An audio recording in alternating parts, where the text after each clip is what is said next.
Nous allons commencer. Bonjour à toutes et à tous et bienvenue à ce 14e webinaire Parlons RH avec notre partenaire Webikeo qui porte sur le décryptage et les solutions pour réinventer, peut-être réenchanter d'ailleurs la fonction RH. Je suis Thomas Chardin, je dirige l'agence Parlons RH. En deux phrases, qu'est-ce que Parlons RH? C'est une agence de marketing éditorial et digital dédiée à l'écosystème des ressources humaines, donc les DRH, les professionnels RH, les startups RH, les prestataires RH.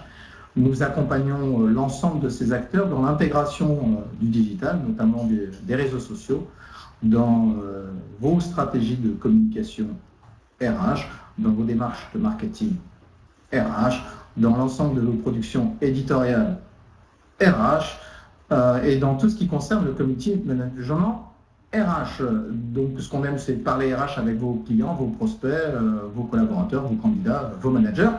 Et ça tombe bien, parce que effectivement, aujourd'hui, nous allons parler d'évolution de la fonction RH et donc de cette dynamique d'innovation. Et nous avons le plaisir pour cela de recevoir Gwenaëlle Delaroche. Bonjour Gwenaëlle. Bonjour Thomas. Merci beaucoup d'être là. Gwenaëlle est leader de la cellule d'Open Innovation, ça tombe bien, c'est le sujet du jour, d'éclaireur office de Manpower Group. Tu nous diras d'ici quelques minutes un petit peu plus sur ton parcours et tes responsabilités, puis également sur éclaireur office. Et je vais tout de suite vous présenter le sommaire, si j'arrive à trouver l'endroit où il faut cliquer, ça y est, c'est bon, de ce webinaire. D'une part, Gwenaëlle nous présentera rapidement les grandes tendances de cette évolution de la fonction RH en faisant deux focus particuliers. On va y revenir, une sur le recrutement et l'autre, enfin un focus sur le recrutement et l'autre sur la marque employeur. La deuxième grande question de ce webinaire sera quels sont les enjeux de la transformation des ressources humaines. Et la troisième question, quelle est la mission d'Éclaireur Office dans ce contexte et comment vous pouvez en tirer parti, vous qui nous suivez aujourd'hui. Les modalités de ce webinaire sont les suivantes. Il durera 45 minutes, je regarde l'heure, donc encore 41 minutes, on s'arrêtera à 11h45, peut-être 11h46. En tout cas, on essaie d'être le plus ponctuel possible. À l'issue de ce webinaire, vous pouvez télécharger la présentation qui va vous être faite. Vous pouvez évaluer le webinaire et nous vous invitons à le faire. Ça nous est très utile pour pouvoir être dans une perspective d'amélioration continue et de pouvoir se corriger, puis de vous proposer aussi des webinaires qui correspondent le plus possible à vos attentes. Vous pouvez à ce titre commenter ce que vous avez trouvé bien, peut-être ce que vous avez trouvé moins bien, ou encore mieux, ce que vous aimeriez voir en termes de webinaire. Et enfin, vous pouvez, mais mieux, vous devez utiliser la petite boîte de chat en bas. Vous devez poser des questions. Ces webinaires se veulent plus un échange avec vous. Et donc, moi, je vais vite me taire pour laisser la parole à Gwenaëlle et à vous-même. Donc, n'hésitez pas à poser vos questions. Et ma première question, avant d'attaquer par de quoi parle-t-on et quelles sont les tendances de la fonction RH à Gwenaëlle, c'est Gwenaëlle, encore une fois, merci beaucoup d'être là avec nous ce matin dans cette chaleur, dans des bureaux non climatisés. Gwenaëlle, est-ce que tu peux nous dire un petit peu quel est ton périmètre de responsabilité, puis en quelques mots, même si on y reviendra peut-être durant la présentation, qu'est-ce que Éclaireur Office? Alors, merci beaucoup Thomas. Effectivement, je suis donc je suis directrice marketing pour l'ensemble des marques de Manpower Group, c'est-à-dire 6 marques en France, à la fois de conseil en ressources humaines, mais aussi des marques en IT, donc en informatique. Effectivement, en charge aussi de la cellule d'Open Innovation RH Éclaireur Office, et puis j'ai 15 ans d'expérience dans des grands cabinets de conseil en ressources humaines comme PA Consulting Group ou Korn Ferry. Voilà. Concernant effectivement la cellule Éclaireur Office, il est vrai que comprendre la désintermédiation de la filière RH est évidemment crucial et vital pour un groupe comme Manpower. Et puis évidemment, le monde est bien trop rapide, trop complexe, trop connecté pour que nous puissions trouver toutes les réponses en nos murs. Il fallait donc ouvrir notre champ de vision.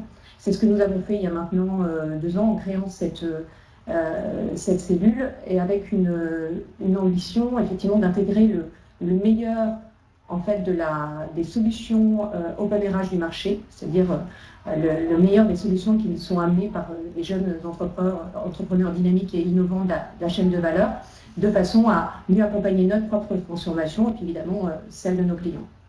Est-ce que je vais peut-être vulgariser le propos et dis-moi si c'est un regroupement de startups, vous avez sélectionné des startups, c'est ça? Alors, c'est de la HR Tech alors Eclaireur Office, évidemment, beaucoup plus qu'un seul rassemblement de startups. On a une volonté, effectivement, de jouer avec l'ensemble de l'écosystème de l'innovation et puis surtout de multiplier les collaborations avec cet écosystème tout en essayant de conseiller le COMEX, puisqu'avant tout, Eclaireur Office est une cellule corporate.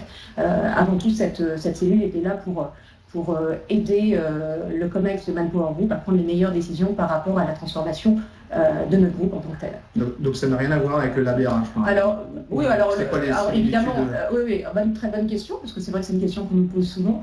Le LabRH, en fait, est un véritable... Enfin, les startups du LabRH sont évidemment des partenaires pour nous. Je dirais qu'on va œuvrer à la même ambition, c'est-à-dire essayer d'installer les relations les plus équilibrées, les plus durables entre les startups et les grands groupes en France. C'est vrai, très clairement l'ambition d'une cellule comme Eclaireur Office. Par contre, je dirais que notre manière d'opérer est un petit peu différente, puisqu'on est une cellule corporate, on travaille pour Manpower Group, donc ça nous permet effectivement de donner accès à cet écosystème et à ces startups, plus de 60 000 de nos clients sur l'ensemble de nos CIMAR, et puis de tester en fait ces solutions-là à l'intérieur de nos propres processus.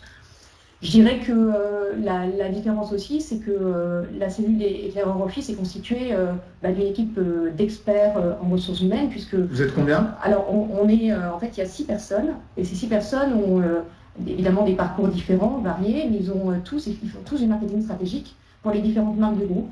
C'est-à-dire qu'ils sont complètement plugués en fait aux besoins et aux enjeux à la fois du marché, de nos clients, et ils peuvent répondre et accélérer le mieux. Ils font bénéficier par exemple aux startups de nombreuses qu'on appelle les office hours, c'est-à-dire beaucoup de conseils sur la modélisation des offres, beaucoup de conseils effectivement sur la manière effectivement de répondre à des enjeux d'accélération ou de pivot effectivement pour une start-up. Donc c'est vraiment un accompagnement très personnalisé. Nous croyons vraiment au lien humain. C'est-à-dire que l'ambition d'une cellule comme ça, c'est avant tout de connaître les entrepreneurs qui sont à la tête de ces start-up. D'accord. Donc Eclaireur Office, en lien très fort avec un opérateur majeur du marché, le lien humain avec 4 experts en marketing stratégique de chacune des grands domaines des ressources humaines. Exactement. Merci Gwenaëlle pour cette introduction, et tout de suite je te pose la première question qui est finalement j'ai envie de dire, de quoi vas-tu nous parler durant ce webinaire, ou quelles sont les grandes évolutions? Alors, on a 45 minutes, maintenant plus que 36, donc évidemment le propos va être un petit peu condensé, et il ne s'agit pas de refaire l'histoire de la fonction RH, mais quelles sont les grandes tendances de cette évolution? Est-ce que tu peux nous le restituer en quelques minutes? Oui, on va essayer de faire vite effectivement, parce que on pourrait y passer des heures.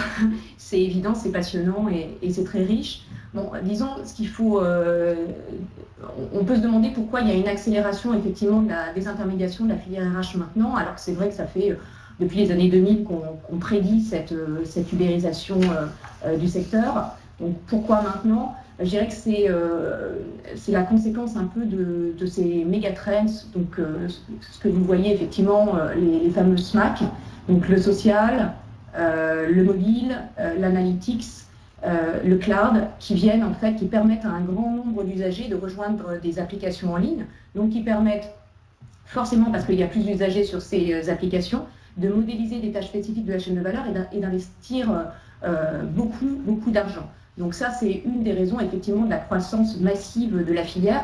Je crois qu'on était à 350 startups il y a 18 mois, on est à plus de 600 startups aujourd'hui en France sur ce segment-là. Et puis les investisseurs ne s'y trompent pas, les chiffres sont aussi massifs. En 2010, au niveau mondial, je crois qu'il y avait des investissements de l'ordre de 100 millions de dollars.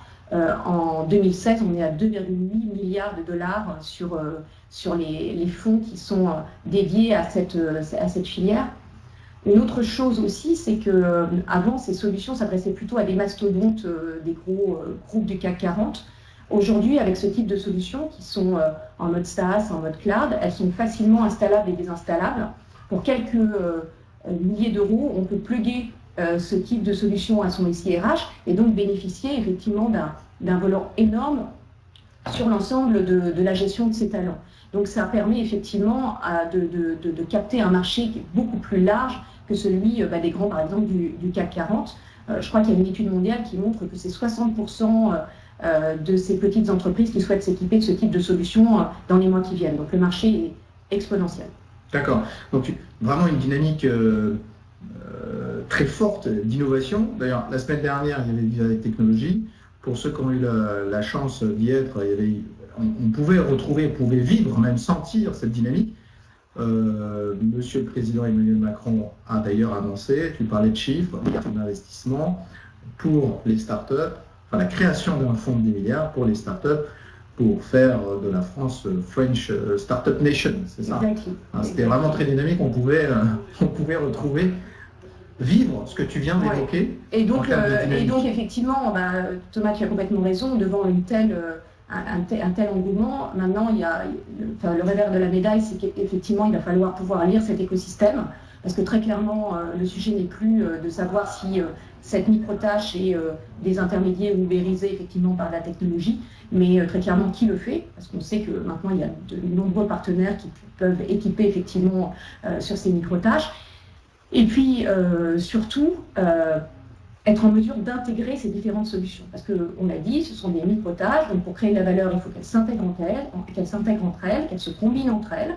Et il va falloir donc travailler sur des API, il va falloir travailler sur des passerelles, sur de la combinaison, de l'intégration, pour que ces solutions soient en mesure effectivement de répondre à une étape totale effectivement de la chaîne de valeur. Ce que tu es en train de dire, c'est qu'il faut un acteur un peu important qui soit en capacité de fédérer au moins, alors de deux manières, j'allais dire conceptuelle ou marketingment parlant et technologiquement, c'est apporter le décryptage dans ce foisonnement d'innovation très fort pour pouvoir répondre à des besoins marché.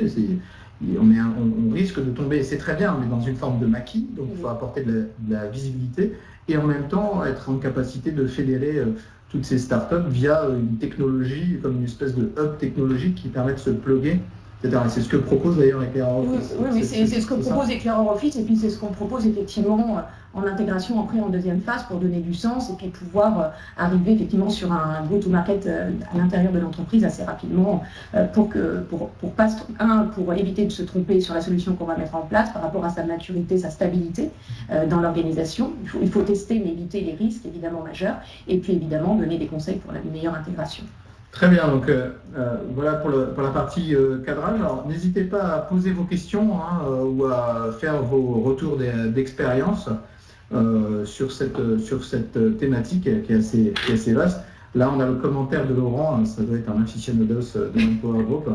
Super corner Manpower. Merci Laurent. Je suppose qu'on parle de Vivatech. Vous aviez un espace de combien de mètres carrés? 450 mètres carrés. Donc, on recevait plus de 64 startups dans ce cadre-là et c'est vrai qu'on a été vraiment ravis de pouvoir les accueillir pendant cet événement intense mais extraordinaire. Je crois que vous avez même eu, j'y étais, donc la présence, la visite de Madame la Ministre. Oui. Voilà. Alors, les enjeux de la transformation des RH, est-ce qu'on peut faire deux focus, un sur le recrutement et l'autre sur la marque employeur, mais pourquoi finalement prendre que ces deux thématiques en termes de focus sur les enjeux de la transformation RH? Alors oui, évidemment le webinaire de Thomas n'est pas extensible à l'infini parce que évidemment nous travaillons, c'est ce que j'ai dit, sur l'ensemble du cycle de vie de la gestion des talents, aussi bien effectivement sur le recrutement, sur le marketing RH, la marque employeur, le développement des compétences, le management de la performance et puis l'ensemble des données je dirais transverses comme le big data ou un certain nombre d'autres sujets. Ce serait vous donner bien mal à la tête que de traiter tout ça aujourd'hui avec cette forte chaleur d'ailleurs. Donc on a choisi de se concentrer sur deux thématiques qui sont peut-être les plus matures aujourd'hui sur la libéralisation des RH, qui sont le recrutement et puis la marque employeur. L'idée c'est vraiment dégager effectivement ce que nous après plus de 18 mois effectivement d'exploration et du scan de la disruption, ce qu'on a pu effectivement ressentir par rapport aux rencontres qu'on a faites.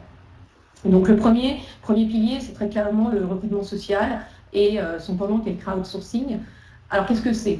Ce sont des mots barbares. Bon, l'idée c'est que chacun aujourd'hui, derrière vos écrans, et pas forcément d'ailleurs seulement dans la fonction RH, en tout cas pas forcément recruteur, vous puissiez jouer, et vous jouez le rôle de recruteur. C'est le tous recruteur à travers nos réseaux sociaux, c'est-à-dire à travers notre LinkedIn, évidemment, notre Viadeo, notre Facebook, notre Twitter.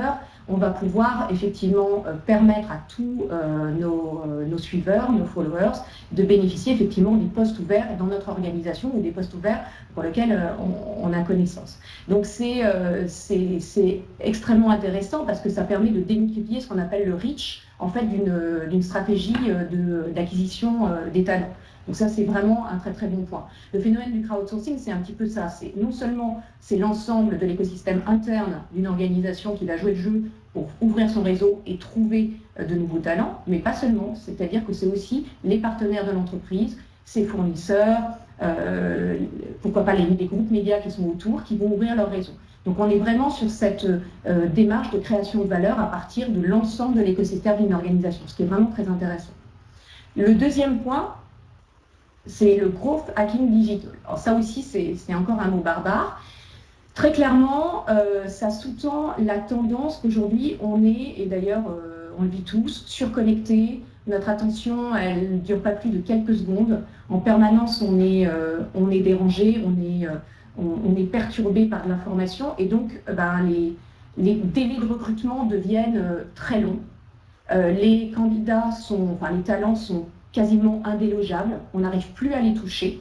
Donc, face à ce que, encore un nouveau jargon, pardonnez-moi, on appelle l'ATAWAD, c'est Anytime, Anywhere, Any Device, c'est-à-dire face effectivement à cette multi-sollicitation, etc., on va employer tous les moyens pour approcher ces talents, et plus seulement juste une petite annonce, mais aussi des pushs sur le smartphone, des tweets, des messages téléphoniques, des SMS. C'est l'ensemble des moyens qui vont être utilisés, l'ensemble des canaux qui vont être utilisés pour toucher le candidat. Il y a vraiment effectivement une volonté de travailler sur l'ensemble, je dirais, des ficelles à la disposition d'une équipe recrutement. Et on va utiliser d'ailleurs des techniques qui viennent du marketing, c'est-à-dire du marketing client, très clairement toutes les techniques effectivement de recrutement programmatique. L'idée, c'est d'aller toucher des talents, pas seulement effectivement sur des job boards ou sur des endroits dédiés au recrutement, mais par rapport effectivement à leur façon, à leurs comportements sociaux et aussi leur habitude de navigation. Donc très clairement, imaginons qu'effectivement je veuille approcher un candidat comme Thomas. Eh ben, je ne vais pas forcément aller chercher sur Monster, je ne vais pas forcément aller chercher sur Cadre Emploi. Je vais plutôt aller chercher sur le site de l'équipe. Enfin, je suis désolée, peut-être que je ne sais pas. Je ne sais pas d'ailleurs s'il est à cuisine de l'équipe, mais plutôt aller le chercher sur le site de l'équipe à travers effectivement des publications qui seront plus de l'ordre de recrutement relationnel que de recrutement transactionnel. C'est-à-dire que je vais lui parler RH, je vais lui parler disruption RH, je ne vais pas lui dire je cherche quelqu'un effectivement qui soit en charge d'une agence RH. C'est toute la différence. Ah, si vous me parlez RH, vous êtes sûr de me trouver. Hein. Voilà, on a parlé RH et on l'a trouvé, mais pas sur Cadre Emploi, mais plutôt sur des sites un peu déviés. Le troisième pendant, c'est très très lié au growth hacking. C'est la chasse de tête digitale, donc ça parle un peu aussi à tout le monde. C'est à partir de ces méga moteurs de recherche, on peut agréger d'une manière en temps réel des candidatures extrêmement pointues par rapport à des mots-clés. Et ça, c'est vraiment une grande tendance aujourd'hui. Le sourcing sur mobile, ce qu'il faut savoir, c'est qu'aujourd'hui, le mobile est une vraie tendance de fond, c'est-à-dire qu'il y a 50% des connexions Internet qui sont sur mobile.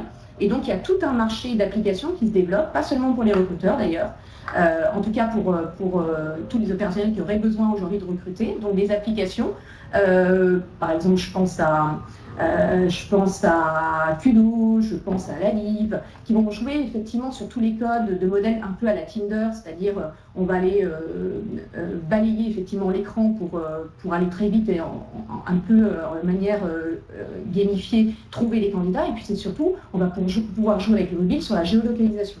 Donc c'est extrêmement intéressant parce que ça permet effectivement de trouver, surtout pour l'hôtellerie-restauration, des profils d'une manière quasi instantanée. Matching intelligent, alors là, c'est effectivement, on est sur du très sérieux, on parle d'intelligence artificielle, on parle encore de mots barbares, deep learning, machine learning.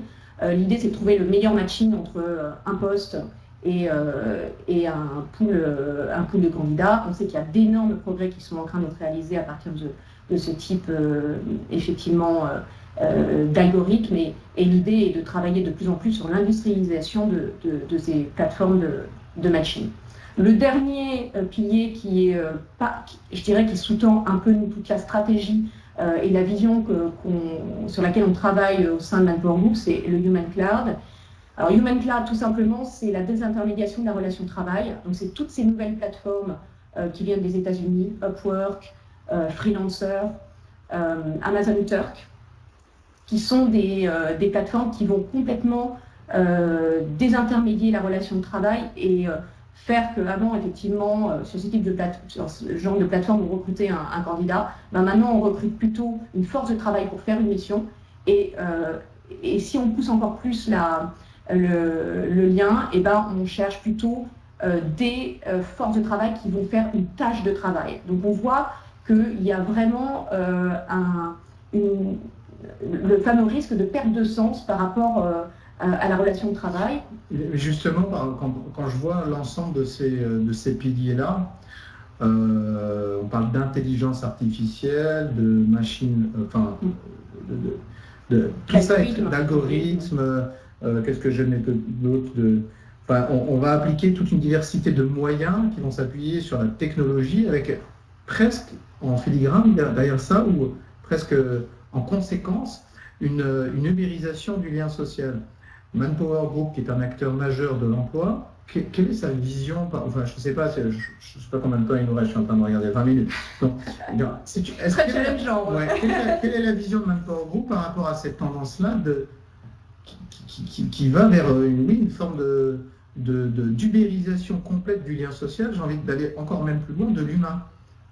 Alors oui, c'est effectivement majeur pour nous. Manpower, la marque Manpower va fêter ses 60 ans cette année, donc vous voyez le lien qui existe entre les collaborateurs, les intérimaires, les candidats et cette marque depuis maintenant des dizaines d'années. On a une vraie responsabilité sociale et sociétale. On est très sensible effectivement aux impacts que cela peut avoir effectivement sur les travailleurs, sur les collaborateurs. On a cesse de travailler justement en version prospectiviste pour réaffirmer très clairement notre responsabilité en tant qu'employeur dit de référence. Et c'est ce qu'on a fait, parce que très clairement, quand on travaille sur une offre comme le CDI intérimaire, l'idée c'est vraiment de protéger un certain nombre de personnes face à cette disruption, face à cette innovation, de façon effectivement à leur donner plus de stabilité dans la conduite de leur mission. Donc très clairement, c'est une vraie responsabilité pour nous et c'est un champ sur lequel on doit évidemment travailler.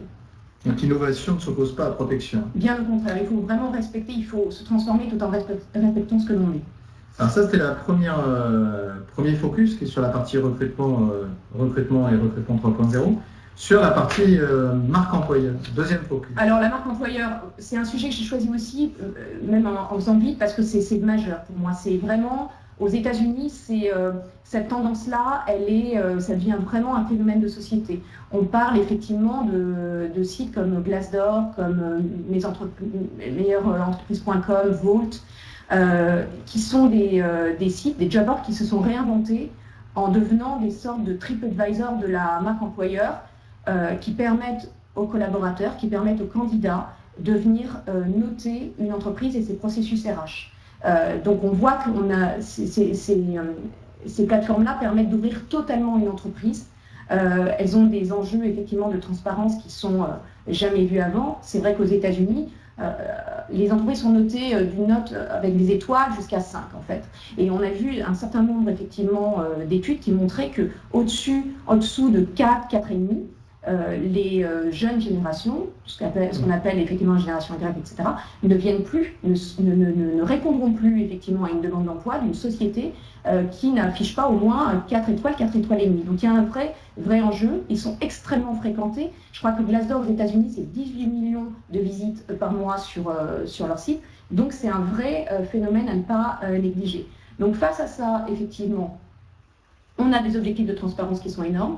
On ne peut plus faire du vraisemblable, on est obligé de faire du vrai, on est obligé de travailler sur sa culture, on est obligé de travailler sur ses valeurs, Et puis, chose nouvelle, de laisser en fait les collaborateurs parler de l'entreprise, la représenter, afficher effectivement des points forts qui étaient avant.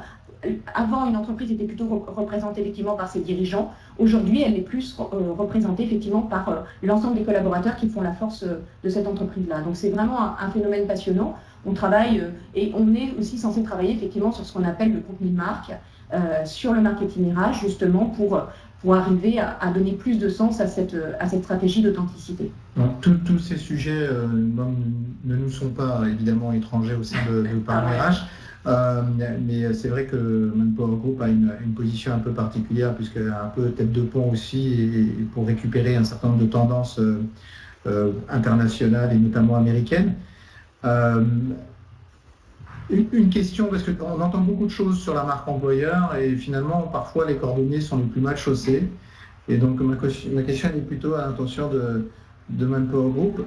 Est-ce que vous mettez en œuvre ces différentes tendances? Est-ce que vous réussissez à les concrétiser en interne? C'est-à-dire que moi, il faudrait vite que j'aille vérifier si j'ai 4 étoiles ou 5 étoiles, si Parlons RH sur Viadeo, pour m'assurer que les plus jeunes générations peuvent nous rejoindre. Autrement dit, au-delà de la recommandation et un peu de l'injonction sur la transparence, l'authenticité, la digitalisation, est-ce que vous réussissez, vous, à concrétiser vos propres principes? Alors évidemment, il fallait se pencher sur notre propre cas, c'était très important et c'est un des premiers chantiers en fait, qu'on a ouvert à la création d'Éclaireur Office. On a travaillé avec des acteurs, des partenaires extrêmement intéressants dans ce domaine-là, par exemple avec Welcome to the Jungle, où on s'est associé très rapidement à la fois sur la marque Manpower et aussi sur la marque Proservia, donc deux marques assez différentes en termes de culture, de façon à pouvoir faire un partenariat avec eux. Et donc on a pu laisser s'exprimer l'ensemble des forces vives des deux marques, et donc parler de ce qui les anime, parler de ce qui fait leur différence, et très clairement recruter donc des profils différents. Puis après, il y a tout ce qui est nouveau moyen qui est donné à une marque comme la nôtre, de façon à apporter des discours plus authentiques. Alors là, je pense à des périscopes, je pense à des Facebook Live, par exemple, où on essaye effectivement de travailler. Alors ça permet effectivement de capter des discours en live, par exemple des discours de nos collaborateurs ou des discours de notre président quand il intervient effectivement lors de gros événements. Mais ça permet effectivement de montrer à la fois en interne et en externe ce qui se passe. La même chose sur Snapchat, qui permet aussi de montrer des moments de convivialité sur des petits formats, mais qui permet de montrer réellement ce qui se passe dans un certain nombre d'équipes et de directions, et de montrer vraiment ce qui fait effectivement notre différence par rapport à la concurrence. Donc vous mettez bien en œuvre, puis j'entends Snapchat, Facebook Live, etc. Juste, tu peux nous rappeler combien vous êtes combien il y a de salariés au sein de l'ensemble des 6 filiales de Manpower pour essayer de dimensionner le groupe, parce que on n'a pas forcément tous les chiffres. On est proche de 7000 collaborateurs effectivement en France sur les différentes marques. D'accord, donc ça représente effectivement un certain nombre de collaborateurs. Alors n'hésitez pas à poser vos questions. Et Bouchra pose la question suivante. Plusieurs biais que je découvre en live. Plusieurs biais peuvent néanmoins impacter la qualité des évaluations par les salariés internes, code de déontologie interne, etc., problème d'authenticité des résultats. Vous parlez de l'évaluation je suppose, sur Glassdoor, meilleure entreprise, et Viadeo. Viadeo, il y a 4 millions de notations sur Viadeo. Donc, quand Gwenelle évoque le fait que ça rentre en France, via Glassdoor ou via d'autres sites, Happy at Work, etc., ça rentre, certes progressivement, mais la tendance est là. Oui, il y a des biais. Alors oui, il y a des biais, oui. Je dirais que ce qui est surtout important, après tout, c'est quelque chose qui existe et qui doit pouvoir s'exprimer. Ce qui est important, c'est de modérer tout ça, c'est-à-dire d'intervenir. Et c'est vrai que chez Manpower Group, par exemple, c'est le président au niveau monde, par exemple sur la page corporate, qui va répondre, alors évidemment via évidemment l'aide de community management bien sûr, mais en son nom, qui va répondre effectivement à des remarques, à des questions. Donc c'est vraiment un phénomène qui est pris très au sérieux et qu'il faut prendre très au sérieux et sur lequel effectivement il faut mettre de l'énergie et de l'intelligence pour pouvoir effectivement pallier à des impacts non négligeables sur la marque. Alors, juste donner mon petit point de vue très rapide. Effectivement, il y a des biais, exactement comme dans TripAdvisor ou dans d'autres sites d'évaluation. L'ère du digital, c'est aussi l'ère de la recommandation, avec toute la subjectivité qu'une recommandation peut avoir, y compris quand c'est votre voisin de palier, ou votre parrain, ou votre cousin qui vous recommande tel ou tel employeur, ou qui vous recommande tel ou tel confrère. Il y a aussi des biais. Alors, comme ils s'adressent à un nombre de recommandations plus important, ils sont probablement plus importants en termes quantitatifs, mais il y a évidemment des biais de différentes natures. Celui qui veut émettre un mauvais commentaire, il le peut. Sur Viadeo, pour pouvoir mettre un commentaire, vous devez avoir été dans votre profil Viadeo salarié de cette entreprise-là. Rien ne vous empêche pour l'instant de créer un profil, un fake, et de mettre des commentaires exécrables. Voilà, il y en aura toujours sur TripAdvisor aussi, même s'il y a pas mal d'algorithmes qui essaient de les éliminer. Laurent, avoir un intermédiaire entre l'employeur et le salarié est-il nécessaire pour garantir la sincérité des réponses? Silence. Je comprends la première partie, je comprends la dernière partie, mais je ne vois pas le lien. Si Laurent peut la reposer peut-être. Alors, sur la sincérité, je dirais même, oui, au contraire, presque j'ai envie de dire, au contraire, il ne faut presque pas qu'il y ait d'intermédiaire. Plus il y a d'intermédiaire et de pas de plat, plus il y a un biais lors de l'enquête. Quelle enquête?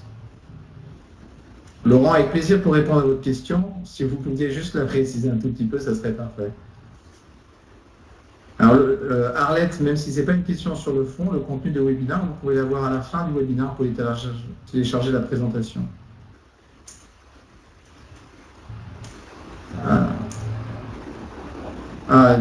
J'ai la fenêtre de chat qui bouge un peu. Donc, Anne nous émet la remarque suivante, si j'arrive à la rattraper. La remarque suivante de Anne. Il faut avoir... bon. Anne nous dit plus. Plus ça va, plus j'ai l'impression que toute cette dynamique est à destination des jeunes cadres photogéniques et en bonne santé, en laissant de côté tous les autres. Non, effectivement, il est vraiment important, enfin, nous, dans la démarche d'open innovation qu'on est en train de mener chez Manpower Group, d'embarquer tout le monde. Et pour le coup, on est vraiment sur une culture de feedback extrêmement ouverte, où tous les commentaires, qu'ils soient effectivement positifs ou négatifs, sont vraiment intégrés dans la façon dont on mène ces stratégies d'open innovation. Et puis d'ailleurs, heureusement, parce que sinon ce serait un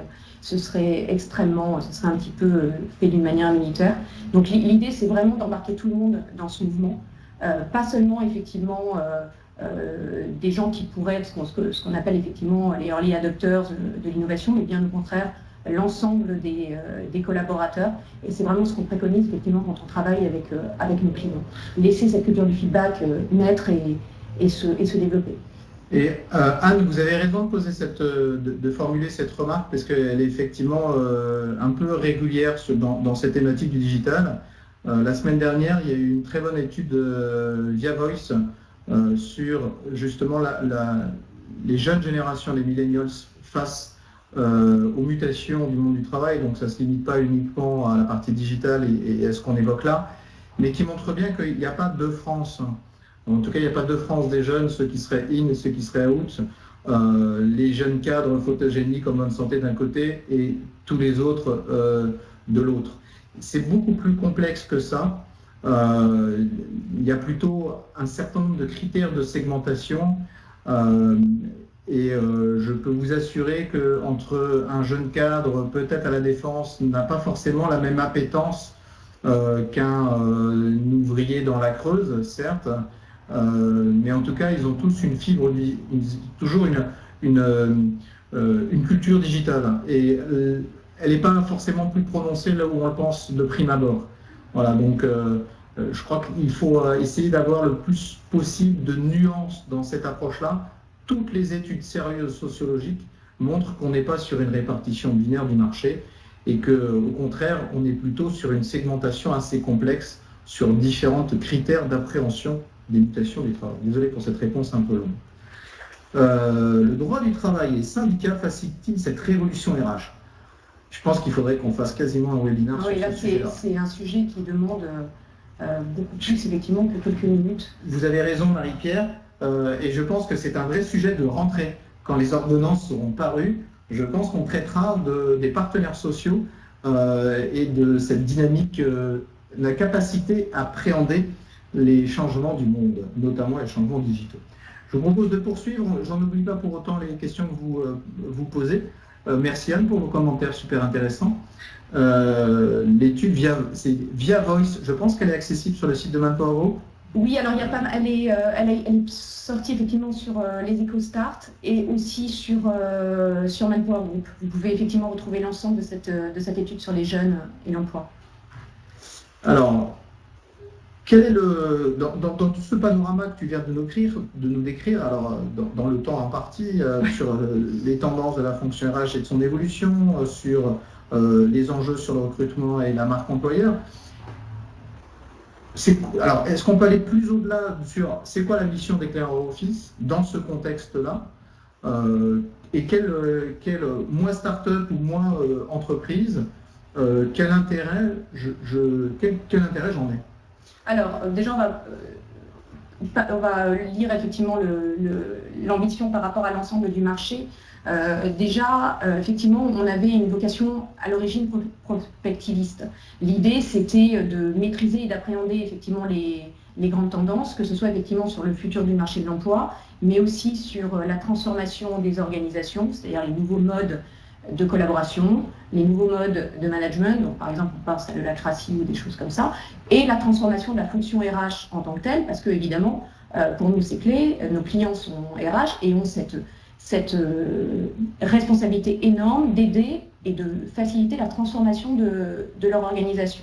Donc il fallait appréhender tout ça. On a commencé par aller voir d'ailleurs au-delà de la filière RH, parce qu'on a vraiment voulu ne rien s'interdire. Donc c'est-à-dire qu'on est allé au niveau des intermédiaires, par exemple sur la FinTech.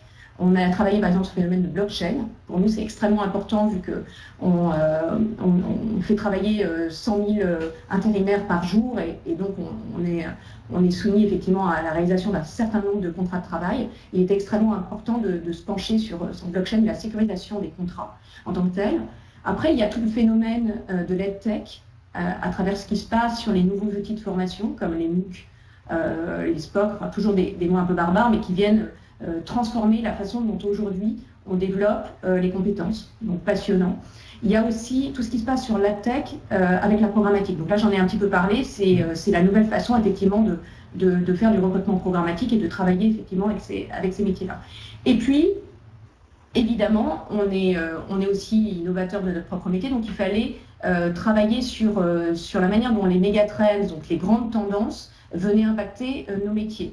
Et c'est vrai qu'en 2016, on a été plus que gâtés. Enfin, c'était ce qu'on dit l'année un peu de la hype, de la grande tendance entre le big data, et on a vu ce qui se passe par exemple chez Google avec ils ont lancé ce qu'ils appellent la people science, c'est-à-dire la science des collaborateurs à travers les analytiques RH. Donc aujourd'hui, les départements des ressources humaines vont devenir un peu le contrôleur de gestion pour une force de travail. Donc c'est extrêmement intéressant parce que ça permet à la fonction RH de jouer un rôle beaucoup plus stratégique. Après, il y a tout ce qui concerne l'intelligence artificielle, on en a déjà beaucoup parlé, son implication.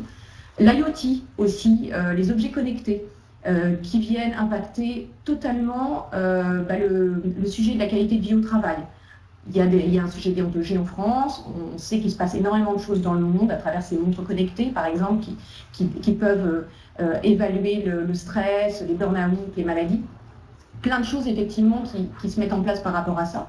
Il y a aussi le sujet de la réalité virtuelle, qui vient transformer pas seulement la façon dont on va sécuriser, prévenir, mettre de la prévention effectivement pour les collaborateurs, développer ses compétences, mais aussi aider à recruter, aider à intégrer des candidats et puis faciliter la collaboration entre eux.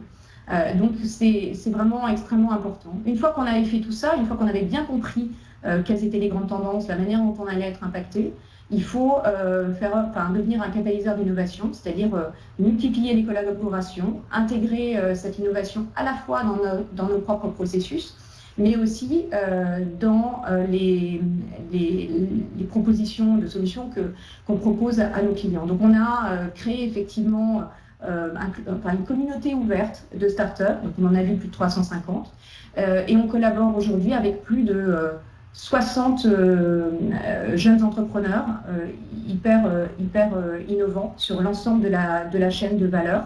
Et on essaye de le faire effectivement dans une démarche de création de valeur partagée en termes effectivement de véritables business partners, parce qu'on est convaincu que c'est ensemble qu'on va pouvoir réinventer les choses et qu'on a plein de choses à s'apporter. Eux, ils nous apportent de l'agilité, on leur apporte plutôt de la structure, et puis aussi un accès au marché, une première référence et plein de choses comme ça. Donc c'est passionnant. Il nous reste 3 minutes, je suis désolé de te presser un petit peu. On va prendre quelques questions rapidement. Alors, juste sur la partie prospective, je donne une info. Je vous invite pour voir une partie de cette dynamique prospectiviste, je vais y arriver.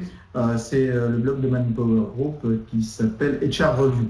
Voilà, et vous avez beaucoup de contenu et de propos, de tribunes, de restitutions d'études très intéressantes sur cette thématique-là et sur l'ensemble. Juste pour, avant de conclure notre webinaire, il nous reste 3 minutes. Didier pose la question, on va prendre des questions assez rapidement. Didier pose la question de l'origine de l'étude évoquée sur quand la compagnie a reçu au moins 4 étoiles. Alors c'était une étude américaine, on est évidemment sur un prisme américain, donc évidemment on n'est pas encore en France, et c'était une étude qui avait été faite sur les startups de la Silicon Valley. Qui sont évidemment des gros employeurs, et je n'ai plus exactement les liens, mais vous les retrouverez, vous tapez effectivement Glassdoor et Startup Silicon Valley, et vous devrez pouvoir la retrouver sur le net. Sinon, Didier, mettez-nous un commentaire à l'issue de ce webinaire et nous vous répondrons. Il y a Asma qui pose la question, est-ce qu'il y a des solutions adaptées aux petites et moyennes entreprises qui n'ont pas souvent de fonction RH dédiée? Oui, ces solutions-là sont justement très intéressantes pour pouvoir travailler sur des petites et moyennes entreprises. Ce que je disais, elles sont facilement installables et désinstallables, et puis elles ne coûtent pas très très cher. Alors il y en a beaucoup, et sur l'ensemble du cycle de vie des talents, elles sont intégrables très clairement au SIRH. Elles peuvent concerner effectivement des solutions dites d'ATS, donc de gestion de candidature, mais aussi de développement des compétences. Vous en avez quasiment 600. Donc c'est dur de toutes les citer, je vais en oublier, sélectionner, m'arrêterait d'oublier tous nos partenaires, ce serait désagréable. Et puis effectivement, tout dépend quel est votre enjeu, votre contexte, etc. C'est pareil, Claire, vous posez la question de quelle solution SIRH pour gérer l'ensemble des data people adaptés aux startups et PME. J'ai presque envie de vous dire, même réponse, difficile de répondre à votre question au regard de l'étendue de ce qui existe. Si vous limitez le scope de la notion de SIRH à un périmètre bien particulier, la taille de l'entreprise, le secteur d'activité, voire la zone géographique, là peut-être qu'on peut restreindre la liste. Nous, on travaille beaucoup en tout cas avec Multiposting, et on a co-développé effectivement une solution de Big Data intelligent qui s'appelle Smart Search, donc qui est une des réponses par rapport à tout ça, et sur lequel effectivement on apporte beaucoup d'expertise métier, et eux nous apportent effectivement toute l'open data, enfin toutes les datas disponibles et ouvertes sur le marché, Pôle emploi, data web, etc. Et on croit beaucoup en cette solution. Merci beaucoup Gwenaëlle. Juste pour conclure de manière traditionnelle nos webinaires par RH, j'ai 2 petites questions très rapides. La première, c'est quel est ton actu, l'actu de Manpower Group, et la deuxième, c'est quel est ton coup de cœur?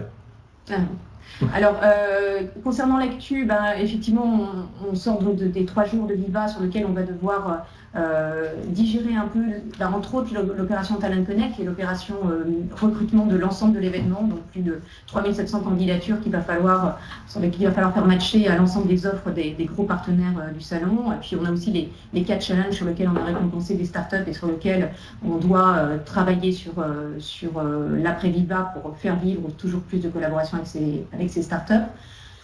Concernant le coup de cœur, on va peut-être rester sur ce qui s'est passé sur Viva Technologies, même si ça dépasse évidemment bien sûr le cadre. Il y avait une intervention effectivement de Sheryl Sandberg qui est la numéro 2 de Facebook en plénière avec Maurice Lévy sur Viva Technologie. Moi, j'ai toujours eu une grande admiration pour cette femme. En 2013, elle avait effectivement écrit un premier livre qui s'appelait Lean In, qui était sur la place des femmes dans l'entreprise. Elle en a fait une association, c'est vraiment quelque chose qui est important. Et puis, elle a eu le malheur, il y a 2 ans, de perdre son mari Dave dans des conditions assez soudaines. Et elle a écrit un deuxième livre qui s'appelle Option B, qui parle effectivement de la résilience, qui parle de surmonter un coup dur, un échec, et puis de retrouver un peu la joie. Et son intervention était pleine d'humanité. On peut travailler chez Facebook et être extrêmement empathique. J'ai beaucoup apprécié sa prestation. Je finirai aussi quand même sur Elon Musk, parce que ce monsieur, à travers le projet SpaceX, il touche à ce qui fait quand même ce qui est le plus ultime, c'est-à-dire la conquête spatiale. Pour moi, c'est de l'aventure humaine ultime. Et puis en termes de technologie, je pense que voilà, entre Tesla et SpaceX, c'est un total respect.